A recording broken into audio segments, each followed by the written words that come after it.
was the Friday edition of News and Views. Now, last night, Bafana Bafana made a statement by scoring a goal, by securing the first point in the FIFA 2026 World Cup. And we also learned subsequently in a later game where Mexico had beaten South Korea.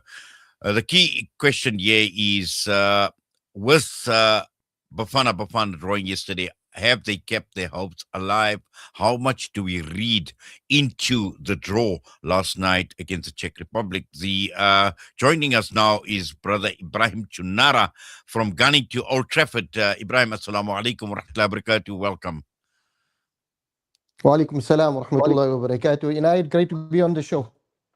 Yes, wonderful seeing you. You know, it's just interesting to hear from Gunning to Old Trafford. What does it mean? Are you a Gunner and a Man United fan?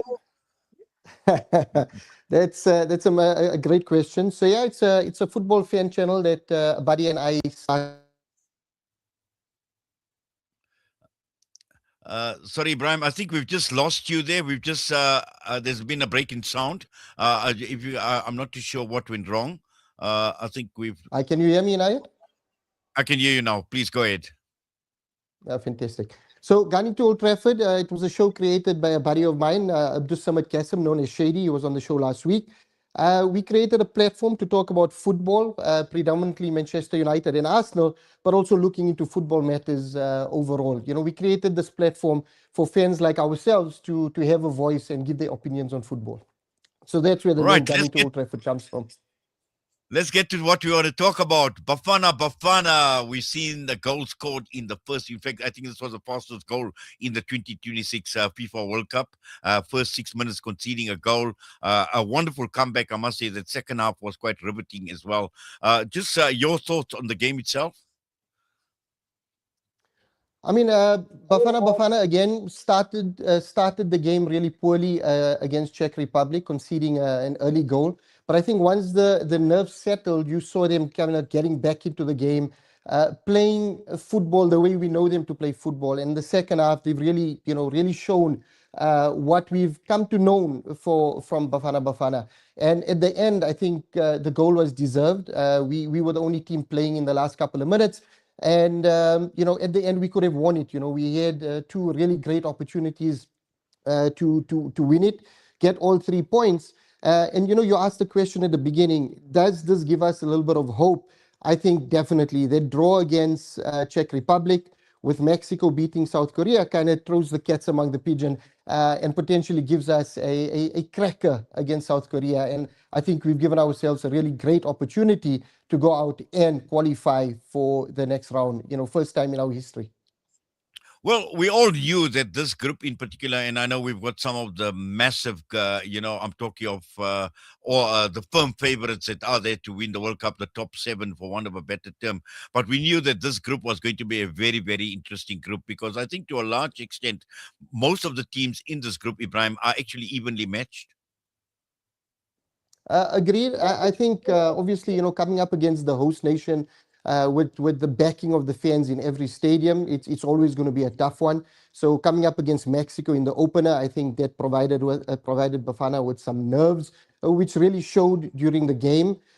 Czech Republic, obviously not a household name, but have shown in the past that they can do something, and even against some game they really showed what they made of. So it was always going to be a tough game.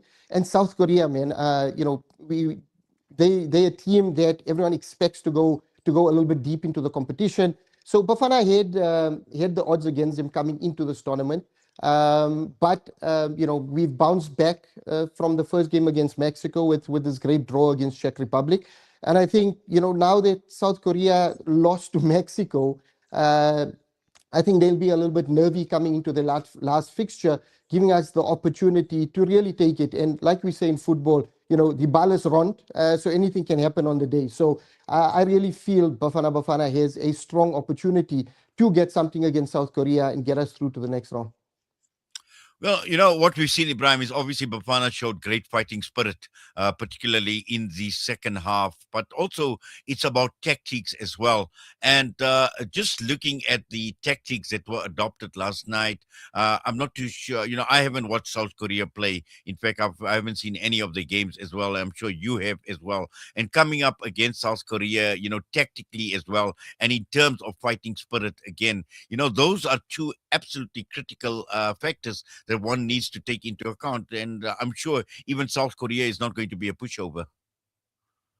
No, 100%. I think South Korea will probably be one of the toughest of the three that Bafana would come against in this group. But I would ask or hope that Bruce kind of sees his errors from the first game. Don't try to change too much. Allow the players the freedom to play the way that they've been playing leading up to the World Cup and the style of football that got us to a really tough qualifying that lasted over an extended period of time. So I would say, let them play the way they used to playing. Don't adapt to the opposition too much. Obviously, in football, you need to kind of understand the tactics that the opposition is deploying, but don't change your game to suit them. Rather, play your game and adapt, as it comes. So, if Bafana go out, play that free flowing football that we know, allow them to keep the ball on their feet, let the flair players like Apollos, etc., kind of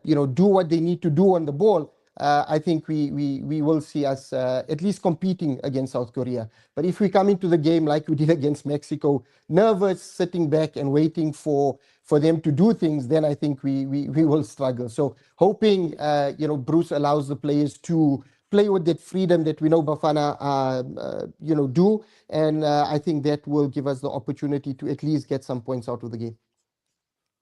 Well, we've got about a week or so to recover, Ibrahim, and to see what actually happens next week, Thursday. But I just want to move away just briefly from Bafana, and I'd like your thoughts. And I've seen many a video clip. TikTok has been a buzz. Lionel Messi, and that tackle on I mean, many analysts, many commentators are saying that it was a red card offense. And why does Messi get preferential treatment? I mean, I'm not going to go into the stories around FIFA and Messi, but 100% that should have been a red card. I mean, had it been any other player, I believe that would have been a red card. And yes, you expect maybe the referee missed it on the field, but with VAR in place, I find it difficult that that was looked at and passed on as a fair tackle and no further action required. However, moving away a little bit from the controversy, because we can talk about the controversy, but in football things move.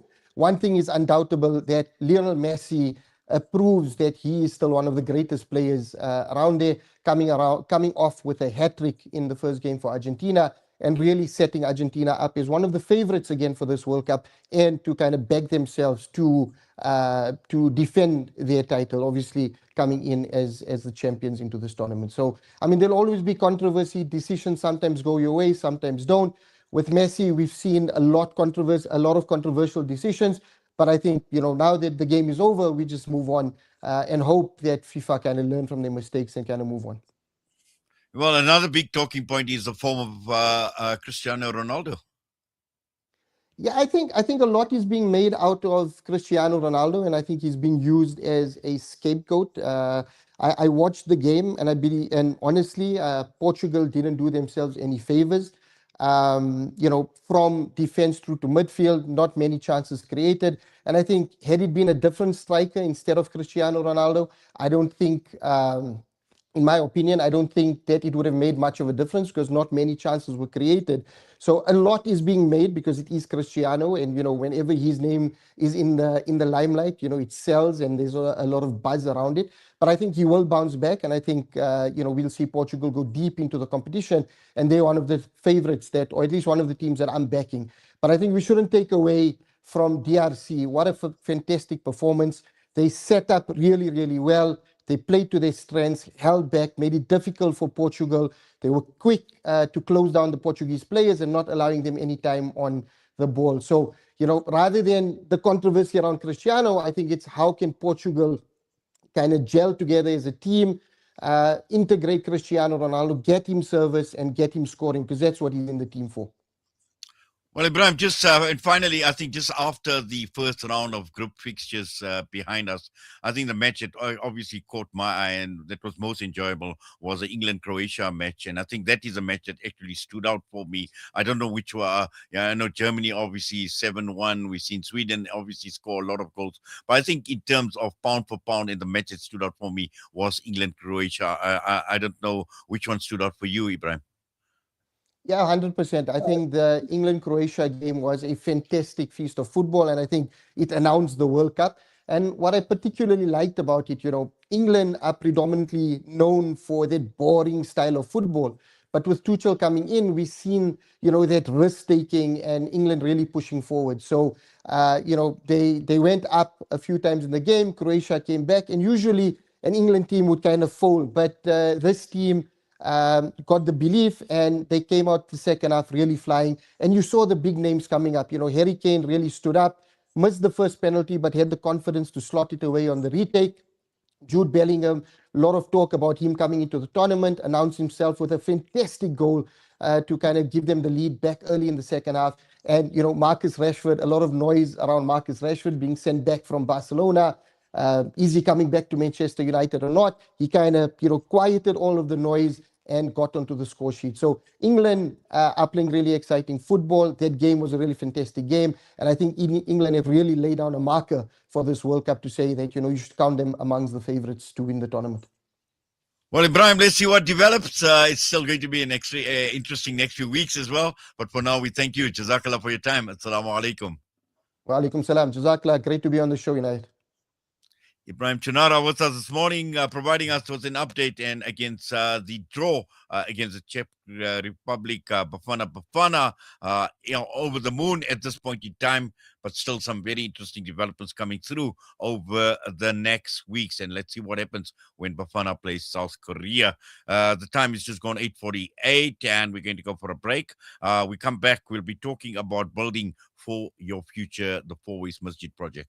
Soweto, it's time to stand together for justice, peace, and solidarity. Join us for the annual Soweto Walk for Gaza, taking place on Saturday, the 20th of June at 7:30 a.m. The walk will begin at the historic Regina Mundi Church and proceed to the monumentous Dlamini Mosque, bringing together people of all faiths, backgrounds, and communities in a powerful show of unity and support. Bring your family, friends, and fellow residents as we walk together for a common cause. Let your voice be heard and your presence counted. That's the annual Soweto Walk for Gaza, Saturday, the 20th of June at 7:30 in the morning, starting at Regina Mundi Church and ending at Dlamini Mosque. Together we walk, together we stand, together we show solidarity.